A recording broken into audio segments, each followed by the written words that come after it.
Hello friends, welcome back. I am Jason. I have 14 machetes here that are just about finished in the finishing stages right here, and they need sheaths.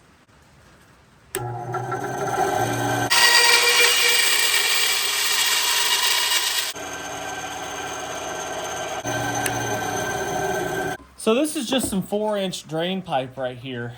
Really thin walled PVC, and it's pretty easy to work with. It's basically just a really inexpensive Kydex for the most part.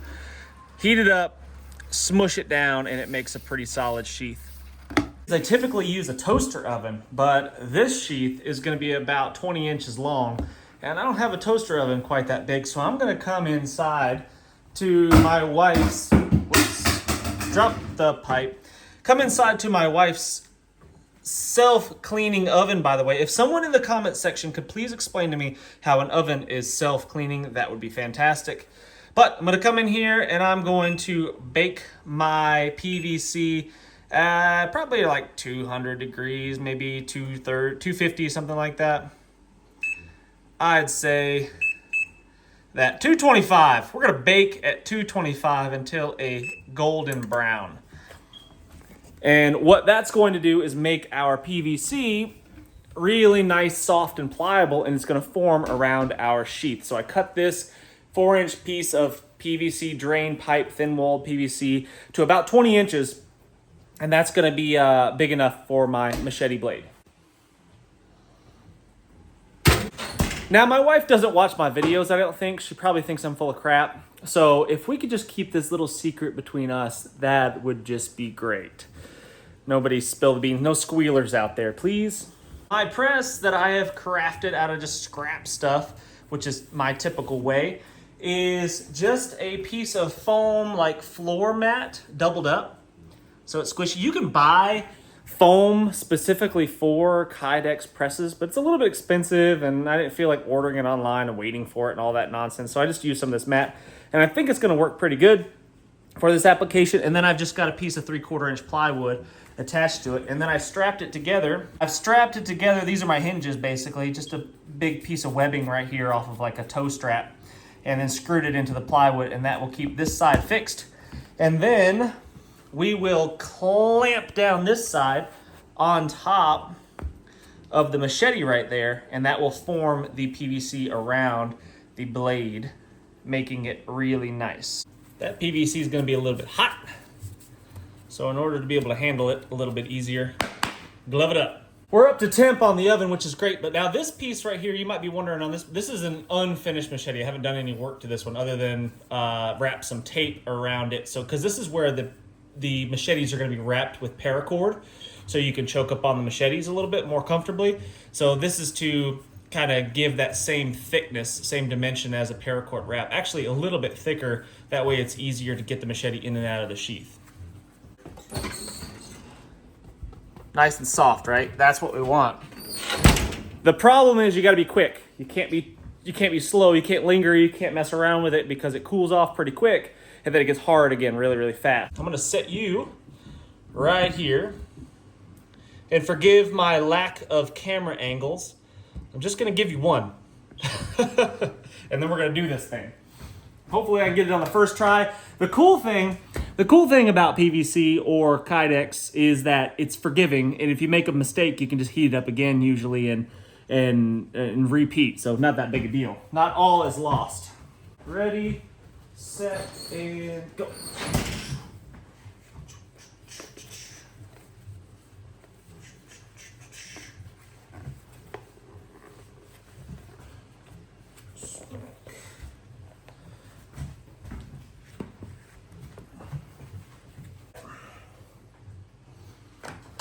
Let's give it the old clamp skis.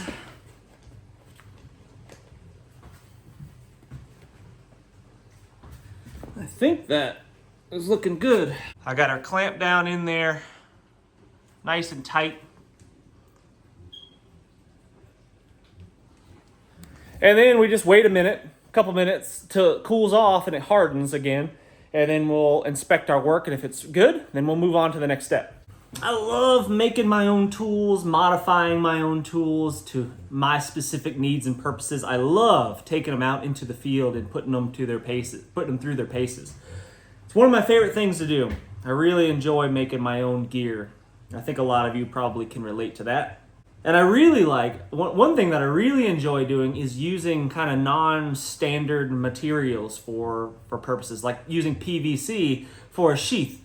PVC is not designed to make machete sheaths, but it works quite well for it, and I enjoy the process of kind of repurposing things, scrap stuff. I like building out of scrap materials. It's really fun to me, is building things. Like I built a pole barn over on the other side of the creek, on the other side of the property. I built a pole barn, I mean, almost entirely out of scrap stuff, you know, scrap roofing material, old lumber, old rough sawn lumber that was just, you know, left over from other projects and stuff. Repurposed all sorts of things. So it forces you to be creative. You can't just use like, you know, standard lengths and size, like 16-inch centers, studs and stuff. That doesn't matter. It's actually really not even that practical when you're using scrap materials. The size of my pole barn, for example, ended up being based on how much metal I had for the roof. I measured the metal, I laid it out, I decided that's how big my pole barn is going to be because that's how much metal I had. We are going to pop this off and see what we have. Cross your fingers. Oh, looky there. That looks pretty good. That has cooled off nicely. Oh yeah, look at that. That turned out perfect. A really nice snug fit. A lot of excess material on this 4-inch pipe, but unfortunately, I could not conveniently find a smaller diameter pipe than 4 inches. And I don't think I can get 2 sheaths out of one piece right here. That is a bummer, but I could save the scrap and use it for smaller sheaths, perhaps for other small knives and things like that, small projects. But the thickness of our blade, the thickest part of our blade is right about here. And unfortunately, we can't just contour the sheath to where it thins out right here, because if you did that and you riveted it right here, the blade would get stuck right there. So what we've got to do is we've got to make the sheath approximately the thickness of the widest part of the blade all the way down like this, right?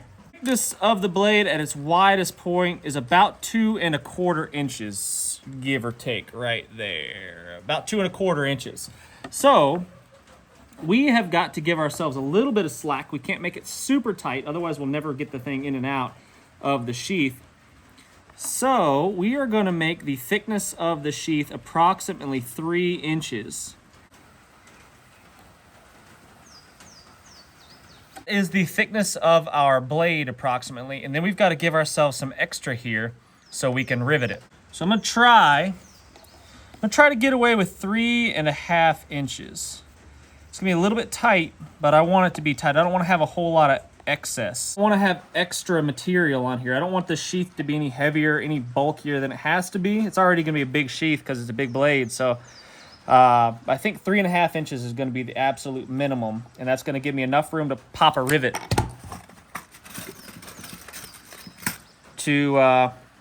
Pop a rivet. Pop a rivet.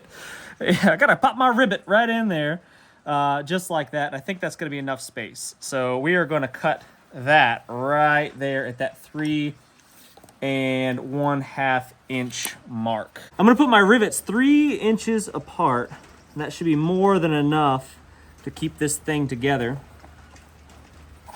I can see where the PVC formed around the blade, and here's the curve of the blade right here.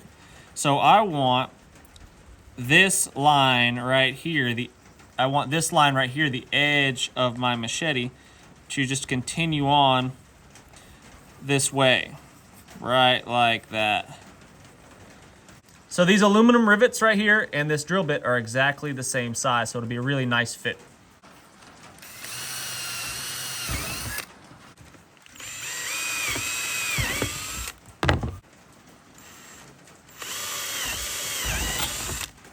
There we go. Right, so most people are right-handed, and I would even probably carry this on my right side despite me being left-handed because I've got other things on my left hip oftentimes, so like my knife. But, so I would put the pretty side of the rivets on this side right here. There, and the uglier side that's going to be smashed on the inside right there. So we're just going to pop those through. Like so.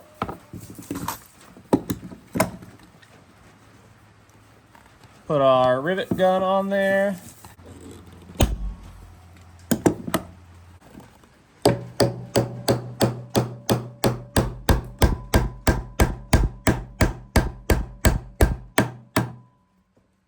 There we go, smush flat, and that ain't never coming off of there. And now we just repeat that process for the rest of the rivets, and we'll trim it to fit.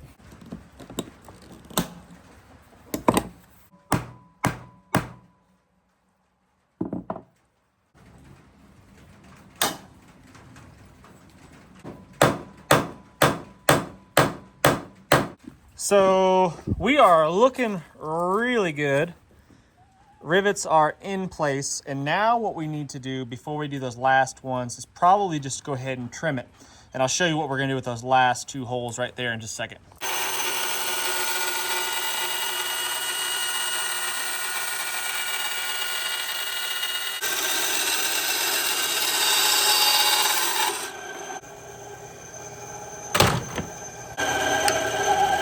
After we do the rivets, we should have a nice snug fit like that. Perfect, won't fall out, but fairly easy to get out of there when you want it. Now, I'm not great at this. I need to practice what I preach, but it's always helpful to kind of clean as you go and organize your workstation. Get things kind of organized where you need them. Otherwise, you get up with this jumbled mess, and any kind of job like this gets really frustrating. So kind of organize as you go, and you won't regret it. But anyway, what we need now is a belt loop. So what I'm going to do is take a piece of this webbing here, this camo webbing, which is going to look cool. Just like it's a ratchet strap webbing, that's the same thing. 500-pound rating. And I am going to give myself a healthy belt loop right here that will accommodate any kind of thickness of a belt, 2-inch belt. And I want it to be a little bit loose so that the machete can dangle. You don't want a machete tight to your hip, because if it is and you try to move with it and you try to like sit down or something like that, it's going to end up stabbing you. The handle's going to jab you in your ribs or something. You want it to be able to kind of float around like a dangler kind of sheath. So that is 8 inches. So 16 inches is how long of a piece I need. So I'll just take my knife here. Bear Forest Knives on 3EDC. Get yourself one, bearforestknives.com. Shameless plug. Melt the end so it doesn't fray on me. And now I'm just going to insert the webbing into the sheath. Spread it apart a little bit like that. Insert it into the webbing right about there. Right on the edge is what I'm looking for. That's what I'm looking for. And then I'll just insert my rivets through the material. I'll have to burn a hole through there, and then I'll insert my rivets through there, and then we'll be good to go. Easier. I'm just going to use a big penny, what is this, a 20 penny nail maybe, something like that. I'm going to use a big nail. I'm going to lock her down in my vise. Lock it down in the vise like that right there. Heat this up really hot, and that will burn the holes that I want for my rivets.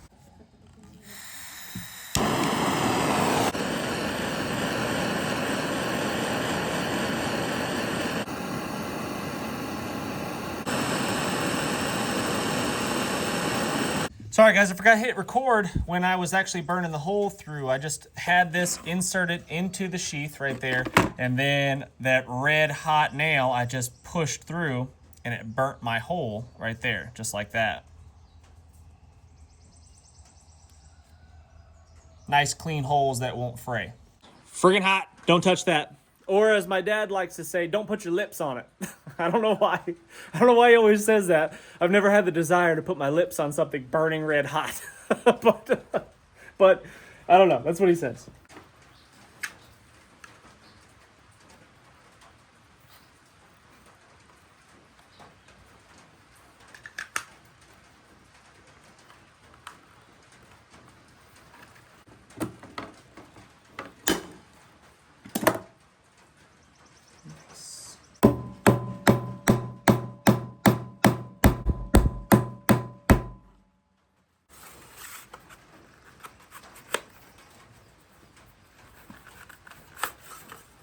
Here's a finished machete right here. This is my personal one. All right. A little bit looser, not quite as tight of a fit because I wanted it to be a little bit more open there, but I don't want it to fall out. So what I'll do is I'll just take a little bit of heat and I'll pinch right here, squeeze that tight, and that'll give us a good friction fit and it won't allow it to fall out.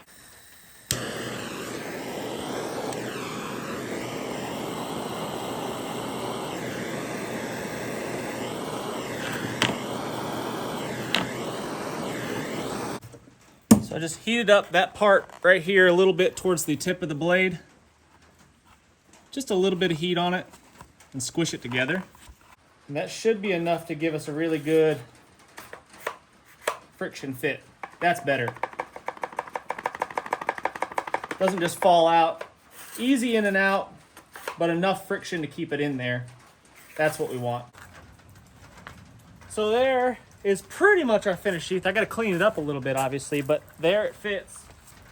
So I could squat down, I could dangle. If it hits the ground, it doesn't stab me in the ribs, right? It moves around with me. It doesn't fall out, right? Which is what I want. Easy to get in and out.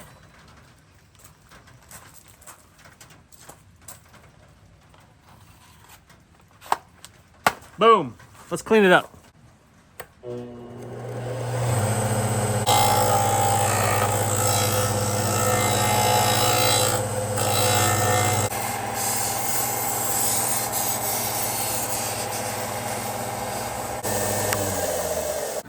Finishing touches just by hand. Looking good now. You could obviously paint PVC, but eventually the paint's going to get scratched off most likely. I'm thinking about maybe some way to stain the PVC. If you guys know anything that would stain PVC, some sort of matte color, earth tone type color, let me know in the comment section. That would be really helpful. But anyway, that's pretty much the finished product. The only thing that I think I might do on future editions, future models of this sheath, is add a little bump out right here. So this would kick out just a little bit wider in this spot. And that would allow me to put 2 rivets, so 4 total right here. And that would protect this lanyard here from getting cut as you draw out the machete. Not a huge deal, but I can see that being a potential problem if you're being careless with it and just not paying attention. So I would like to avoid that. So I might just bump that out a little bit, and then that first rivet right here, first 2 rivets on the inside would protect this from getting cut. But anyway, there it is. Fits awesome. All right, well, there we go, guys. That is the finished product. This is the sheath that is going to come with the On3 Machete. So if you're interested in getting one of these, I've got 14. I got 14 that are going to be for sale in the very, very near future. If you'd like to reach out to me, the easiest way to contact me at the moment, working on a business email and all that kind of stuff, just I'm not the most tech-savvy individual in the world, so bear with me. But easiest way to reach out to me is probably going to be on Instagram. You can message me at Jason Lee Survival. Jason, Jasonlee, Survival. On Instagram, you message me there. Let me know, hey, maybe I'm interested in one of these guys. The machete will be probably somewhere. I haven't quite figured out the finished price, but materials and labor, once I get it all added up, I'll figure it out. But I'm guessing it's probably going to be somewhere around the $75 mark, something like that, for this customized, awesome tool that will last you pretty much a lifetime. Impervious to the elements. This handle has been soaked in linseed oil. If it gets rained on, it won't matter. This sheath, obviously it's PVC. It's designed to get wet. It will not matter. That big hole on the bottom is going to let water drain out of it. So you could be in the deepest, darkest jungle and have a solid, reliable tool that will get you through the difficult times. Or just clearing some land around the house and keeping the jungle at bay. That's pretty much what I use it for most of the time. But anyway, my favorite tool, the Machete, the On3 Machete with a sheath, ready to go. Thank you guys so much for watching. I really, really do appreciate it. I love these kind of crafty build project kind of videos. They're fun to make, and I hope you guys really enjoy them as well. So please hit the thumbs up, subscribe if you haven't done so already, and I cannot wait to see you on the next one.